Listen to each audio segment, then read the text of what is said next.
Hello, magandang araw mga ka-EV. Since magto 2 months na to, 1 month mahigit, itong BYD Seagull ko. Gusto ko lang i-share sa video na ito ano yung mga nagustuhan ko at yung mga hindi ko nagustuhan sa BYD Seagull. So, anong unahin natin? Sige, unahin muna natin yung mga nagustuhan ko sa BYD Seagull. Siyempre, unang-una, matipid talaga. Hindi na tayo nagpapagasolina, and sa for the month of May kasi na ni-record ko yung mga charges ko at kung magkano yung Meralco consumption ko, no. Sa Meralco consumption ko kasi tinimes ko ng ito yung kung ano yung Meralco rate namin.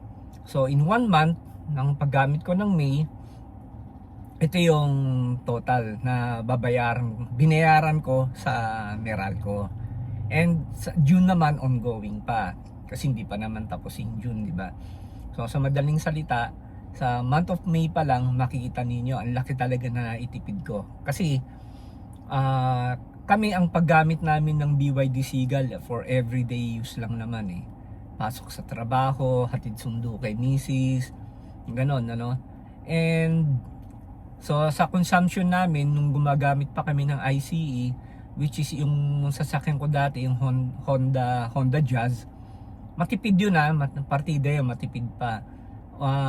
Tapos ang gasoline namin dati ay nasa mga 57 or 60 pesos, mga ganun pa yun eh.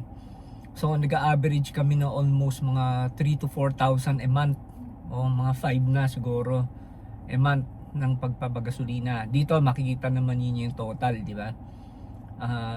Mga 1,000 plus lang ang nagastos namin sa Meralco rate. So in terms of katipiran, yun ang isang nagustuhan ko sa kanya. And number 2, yung engine noise. Wala na yung mga, alam niyo na, yung mga engine noise. Pero to tell you the truth, medyo namimiss ko rin yung ganun mga engine noise, no? And number 3, yung ano niya, yung mga special feature niya, like yung cellphone apps, pwede ka nang mag on or off ng yung sasakyan sa cellphone apps. Sa madaling salita ay napaka-techy na itong BYD Seagull or any other BYD na nasasakyan. Okay, yung mga any other electric cars, talaga napaka-techy talaga nila. And number 3 na ba tayo o number 4 na tayo? Number 4, siguro yung aircon, malamig. Taliwas dun sa mga nagko-comment sa sa mga ibang pages, Facebook pages, hindi daw malamig yung aircon. Sa akin, experience ko malamig eh. Gaya ngayon, naka-aircon ako, number 1 lang. And malamig naman. Number 2 o number 5 na. Nalilito na tuloy ako, no? Pasensya na kayo. Medyo senior citizen na tayo. And number 5, yun. Sa liit na ito kasi madaling isingit. Everyday driving, city driving, madaling i-park, madaling isingit. Ayan. Number 6, siguro attractive. Lalo sa kulay nito, sprout green, di ba? Napapansin ko kasi pagka dumadaan ako sa kalsada, especially kapag kami mga tumatawid na tao, talagang tinitingnan nila to, tapos yung iba tinuturo pa, tapos marinig mo, yung ganda oh. Ganon, di ba? Parang ayan, napaka parang elib ka sa BYD Seagull. And number 7 siguro, last na to, although marami pang nagustuhan eh, pero ito yung mga lang siguro. Number 7, masarap bihisan ng ang BYD Seagull. Marami kang mga accessories na pwedeng ilagay, gaya nitong mat na to. Tapos yung ano ba tawag dito, naglagay din ako ng mudguard. Tapos yung yung Lego yung tab, parang laruan tuloy eh, no. And nga pala, napa graphene coating. Siguro yung graphene coating, masasabi ko okay siya. Kung halimbawa may mabago kayong unit, ipa graphene coating niyo kasi malaking bagay. Obserbahan ko Hindi siya madaling kapitan ng ng dumi, ng alikabok. Kung meron man madali lang punasan, tubig lang, tapos wipe mo lang ng ng parang yung towel na na ang tawag doon, yung basta makinis na towel para hindi magasgas. Yung ganun. Madali namang alisin yung yung dumi. So, saan ako nagpa-graphene coating? O i-endorse ko na lang doon sa Primo, ilagay ko na rin yung yung site nila. May Facebook page sila. Kaya pwede kayong mag-inquire na lang doon. Mura 'yon, mura doon. Saka maganda yung trabaho nila.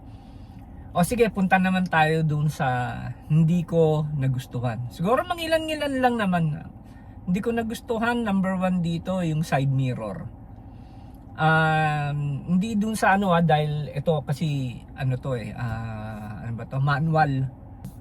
Ang hindi ko nagustuhan kasi dito, masyadong kahit nakatupi na siya, masyado pa rin medyo labas yung gilid ng side mirror.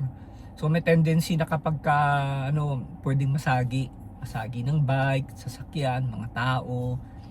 Itatawag dito, masyadong nakaprotrude pa rin although nakatupi na siya, di ba? Yun ang isang hindi ko nagustuhan dito. Ano pa ba? Siguro yung yung walang ang karamihan yata ng EV walang spare tire. Yan. So parang anxiety ka na kapag naplatang ka, paano ka, di ba? Especially sa long driving. Buti nga nung binyahin namin to ng Laguna, Cavite, Tagaytay, hindi ako na problema kasi awa ng Diyos, hindi naman tayo na-flatan. And siguro dagdagan ko na rin number 3 na medyo hindi ko nagustuhan dito sa BYD Seagull ay yung gulong. Sabi nila kasi ano ba tawag dito? Kailangan magpalit ka EV rin. Ewan ko lang kung totoo yun. Sabi kasi kapag magpapalit ka EV rin, dapat parang EV compatible na gulong, hindi daw pwedeng ordinary. Diyan mag-comment kayo kasi syempre hindi naman ako mekaniko, hindi naman ako car guy. Actually gun guy. Meron akong ibang channel, yung Pistolerong Pinoy. So pwedeng pakibisita na rin yung Pistolerong Pinoy page ko. Kung mahilig kayo sa baril, pwede po ninyong bisitahin yan. Yun po ang main channel ko, yung Pistolerong Pinoy. Pinlag ko na rin And siguro yung tatlo lang yan kasi wala naman ako masabing dito masyadong tawag dito, wala akong masyadong masabi dito na masama binili ko ito, everyday gamit, and nagagawa naman niya yung trabaho, nakatipid naman tayo, so what more can you ask for, di ba? So yan lang mga ka-EV, sana suportahan po ninyo yung aking channel. And siguro sa susunod na update ko baka during the yung PMS. Kasi 1 month na lang, di ba? PMS. 3 months, di ba? 3 months ang pagbago, 3 months bago magpapa-PMS. Tama, sige, basta yun na lang, i-update ko na lang kayo. And sana mag-subscribe kayo sa aking channel. Muli, maraming salamat. Bye. Ingat kayo sa biyahe.